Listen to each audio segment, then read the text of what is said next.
Ashley had just finished getting me undressed for bed and giving me my medication when she says, "Stephen, I've something I need to tell you."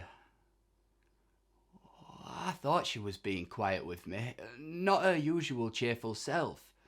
We're both sat on the bed, and it's the usual routine: wash, change, medication, and chat.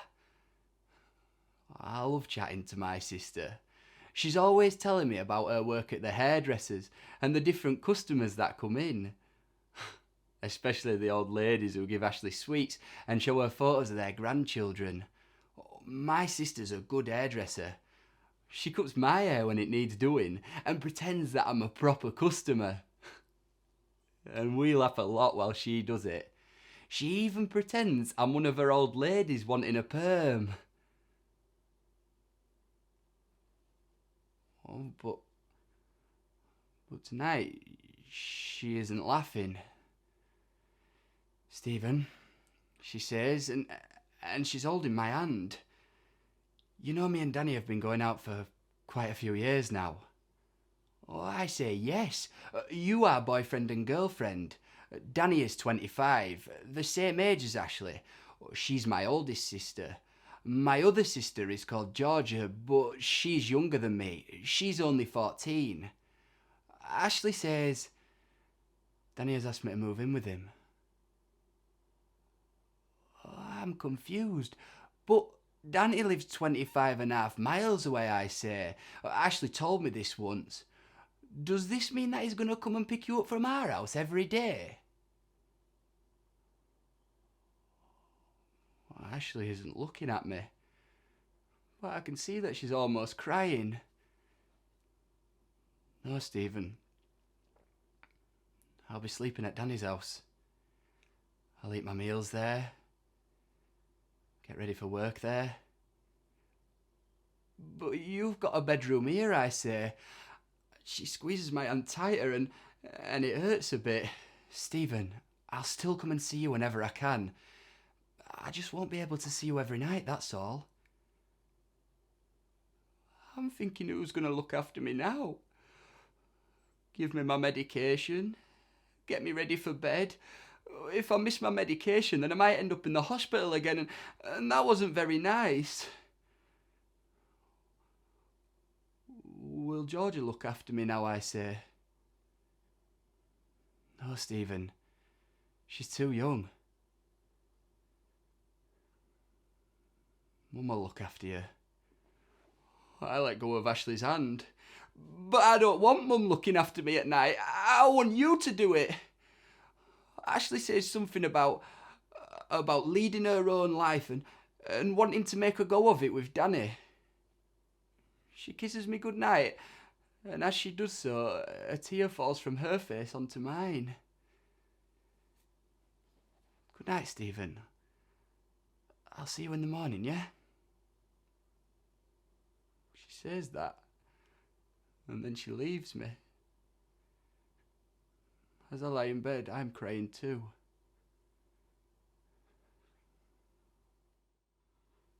It's over a month now since Ashley moved out. Georgia has moved into Ashley's old room because it's bigger, and Mum's boyfriend David has started living here as well. I don't really like him very much, and neither does Georgia. You can tell by the way she looks at him. Him and Mum have been going out almost a year now. He's a bus driver. He gets Mum and Georgia special bus passes so they don't have to pay as much.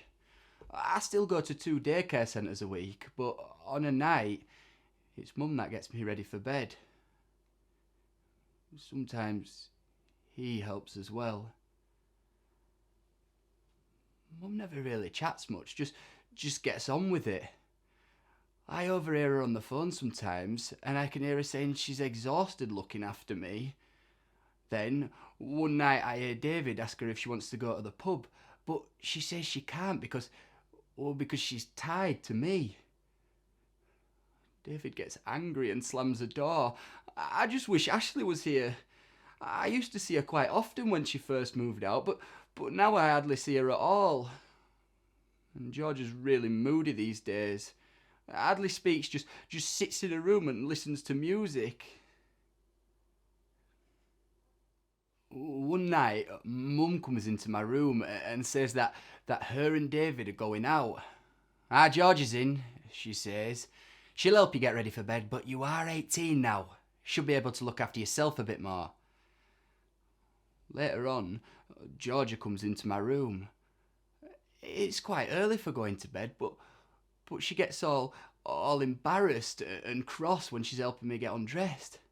She's all red in the face and doesn't chat to me. When she leaves, I pick up my phone and ring Ashley for a chat, but it goes to the answer machine. I can hear Georgia in the room next door. Her music's really loud. I don't really like it this loud. After a while, I hear Georgia come out of her room and she's standing outside my door. Stephen, she says this through my door. I'm just going to go out for an hour. You'll be all right, won't you? And then she leaves. I hear her locking the door and walking down the drive. Then I realise that she hasn't given me my medication. And I'm really worried. I don't want to go to the hospital again. So I ring Ashley again and George, but neither of them answer. So then I ring Mum and I leave her a message. I must fall asleep, but then suddenly I'm awake and the bed's feeling all warm. I've had an accident. And now I'm starting to cry because I know that Mum's going to be really cross. I haven't done this for a very long time. I call out for Georgia again, but she doesn't answer. My phone says that it's 9:30. I think everyone's still out. But then my phone rings. And it's Ashley. Stephen, it's me. Are you all right? I've had some missed calls. I tell her what's happened. Don't worry, Stephen. I'm coming over now. It's 96 days since Ashley went to live with Danny. It's 10:30 and a woman turns up at the door. Mum seems to have been expecting her.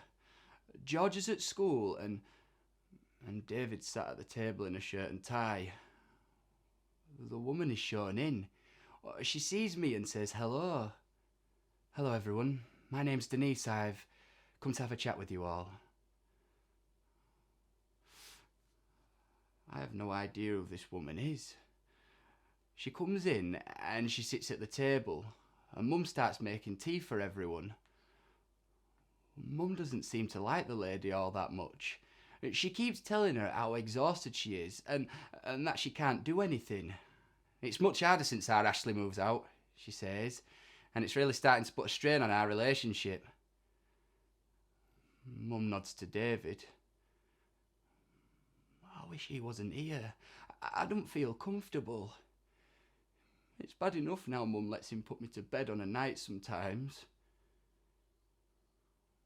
Then the lady Denise starts to ask me some questions, but I can feel him looking at me, so I don't say much. Right before she leaves, the woman Denise says, "It seems to me that we need to start looking into some alternative care provisions for Stephen." Whatever that means.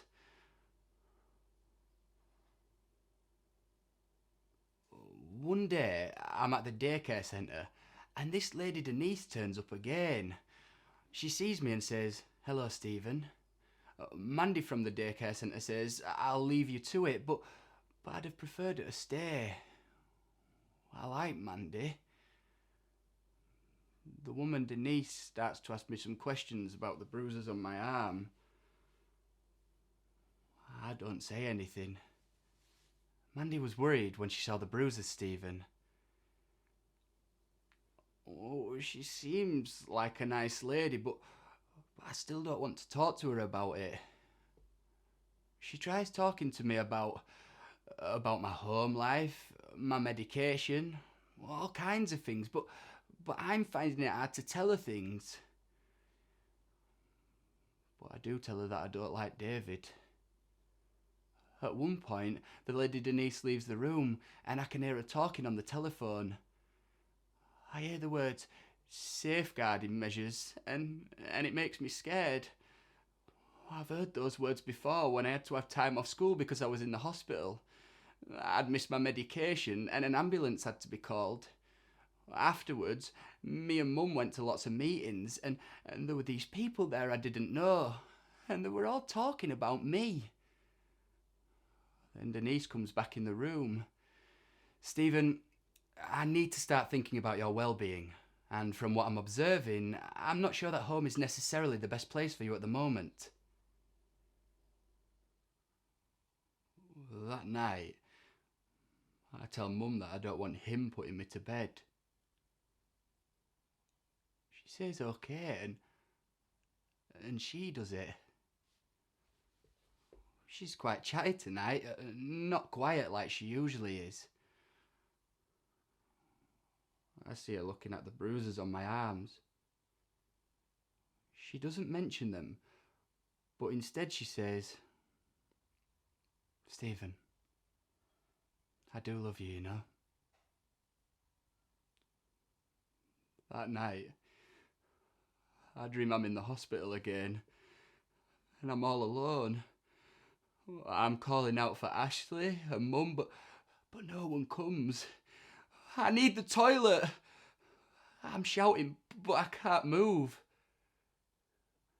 Then suddenly I see a doctor, and he's coming towards me.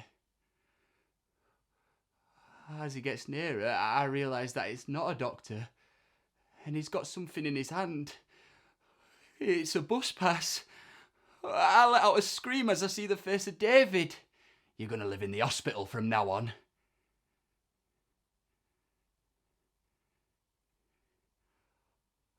Suddenly I'm awake. And I'm relieved that it was all just a nightmare. But then I remember what the lady Denise had said. I don't want to be taken away. I want to stay here with Mum and Georgia. If only he'd leave. And Ashley would come home.